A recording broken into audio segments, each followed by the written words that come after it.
Hello everyone, जय माता दी। सभी को कैसे हैं आप लोग? माता रानी की कृपा से स्वस्थ होंगे। तो मैं आपको बहुत अच्छा वीडियो लेके आई हूँ और माता रानी की कृपा से। और ये वीडियो है उन महिलाओं के लिए, उनके हमें किस दिन बाल धोना चाहिए और किस दिन नहीं धोना चाहिए, किस दिन शुभ और अशुभ होता है, क्या होता है हमारी ज़िंदगी में, और कुंवारी लड़कियों को कब सर धुलना चाहिए और सिंदूर हमें किस तरह से लगाना चाहिए। 3 टॉपिक हैं मेरे। इन तीनों टॉपिकों पे मैं आज वीडियो लेके आई हूँ। तो किस तरह से हमें क्या क्या करना चाहिए हमारी ज़िंदगी में। तो जो भी कुंवारी लड़कियाँ हैं उनका मैं बता देती हूँ। सबसे पहले जो कुंवारी लड़कियाँ हैं उनको कभी भी बुधवार के दिन सर नहीं धुलना चाहिए, क्योंकि जो कुंवारी लड़कियाँ हैं सर धुलती हैं उनके भाई पे कुछ ना कुछ आफत आने का होता है, या उनके ऊपर कोई मुसीबत आने का डर रहता है। इसलिए उनको उस बुधवार के दिन कभी भी सर नहीं धुलना चाहिए, जो कुंवारी लड़कियां जो बहनें होती हैं उनको। अब आता है दूसरा पॉइंट, शादीशुदा महिलाओं को कब सर धुलना चाहिए, किस दिन शुभ होता है और किस दिन अशुभ होता है। सर्वप्रथम हमें सोमवार के दिन शादीशुदा महिला को कभी भी सर नहीं धुलना चाहिए, क्योंकि सर जैसे अगर हम सर धुलते हैं सोमवार के दिन, शैम्पू वगैरह करते हैं, तो हमारे पति की आयु भी क्षीण होती है और वृद्धि भी क्षीण होती है। तो हमें हमारे घर की जो बरकत है वो भी जाती है। तो इसलिए हमें सोमवार के दिन कभी भी सर नहीं धुलना चाहिए। और फिर हम बृहस्पतिवार को भी सर नहीं धुलना चाहिए। हमें बृहस्पतिवार के दिन हमें क्या क्या कार्य नहीं करने चाहिए। हमें सर भी नहीं धुलना है, नाखून भी नहीं काटने हैं, बाल भी नहीं कटवाना है और कपड़े भी नहीं धोने हैं, और घर में पोंछा भी नहीं लगाना है। अगर आपको जैसे गांव में चौका ऐसे लगाते हैं वो नहीं लगाना है।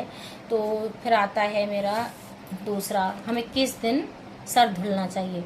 तो सर हमें शुक्रवार के धुलना चाहिए। सबसे अच्छा जो भी सुहागिन महिलाओं के लिए सर्वश्रेष्ठ दिन है वो है शुक्रवार। शुक्रवार को सर धुलने से हमारे पति की वृद्धि होती है, धन दौलत शोहरत सम्मान सब कुछ मिलता है अगर हम शुक्रवार को सर धुलते हैं। और इसी से ही हमारे पति की मान प्रतिष्ठा बढ़ती है, हमारे घर में धन के आसार खुलते हैं।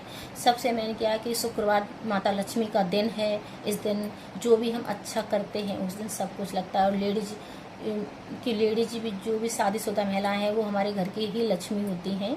तो इसलिए उनको शुक्रवार के दिन ही सब सर धुलना चाहिए। सर्वश्रेष्ठ शुक्रवार है। फिर आता है हमारा, हमें सिंदूर कैसे लगाना चाहिए।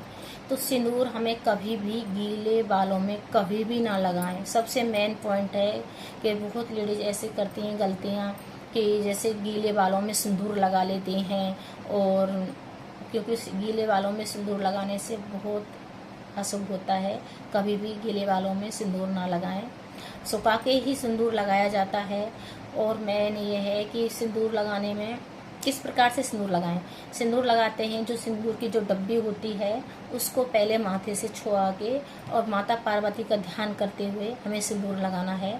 और सिंदूर लगाने के से हमारी ज़िंदगी में क्या क्या फ़ायदे हैं, क्योंकि बहुत लेडीज़ हैं आज के टाइम में नहीं सिंदूर लगाती हैं, ना बिछिया बिंदी कुछ भी नहीं पहनती हैं, ज़्यादा ही मॉडल हो गई हैं।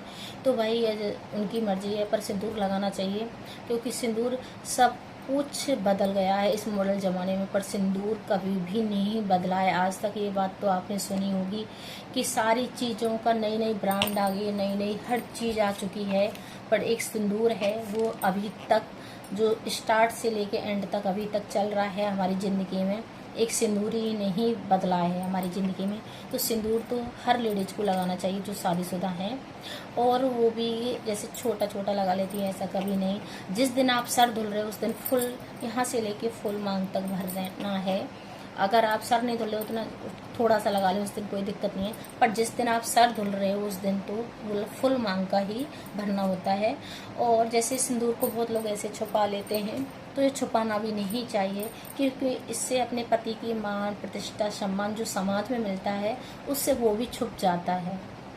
यही बोलते हैं कि हमें अपना सिंदूर कभी भी नहीं छुपाना चाहिए, जिससे हमारे पति की मान प्रतिष्ठा पे आँच ना आए।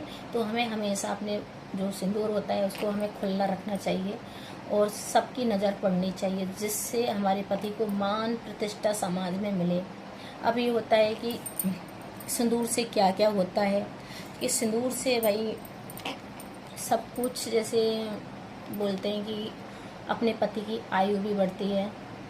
ये तो आप सबको पता है कि सिंदूर लगाने से अपने पति की आयु भी बढ़ती है और पति का प्यार भी मिलता है। अगर हम सिंदूर एक सज धज के जो लेडीज रहती है वो माता लक्ष्मी का रूप होती है। और हमारे घर में जितना हम सज धज के रहते हैं उतना ही हमारे घर में माता लक्ष्मी का मतलब प्रवेश करेंगे, माता लक्ष्मी का आगमन होगा हमारे घर में।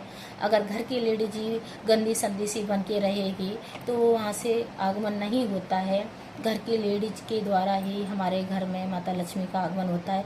जितना सज संवर के जितनी लेडीज रहेगी उतना ही घर में धन दौलत की वृद्धि होती है।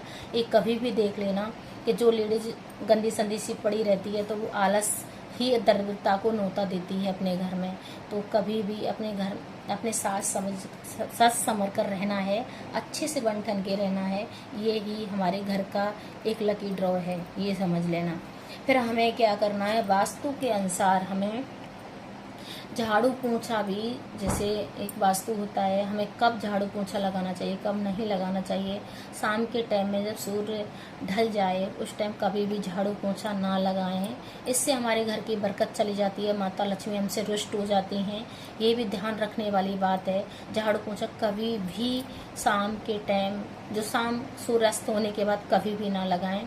कपड़े भी ना धुलें उस टाइम। अगर कपड़े धुल भी लें तो सुखाने, जैसे रात को सुखाते हैं बहुत लोग, वो सुखाने पे वो पड़े रहते हैं तो उनमें क्या नेगेटिव भी आती है कपड़ों में।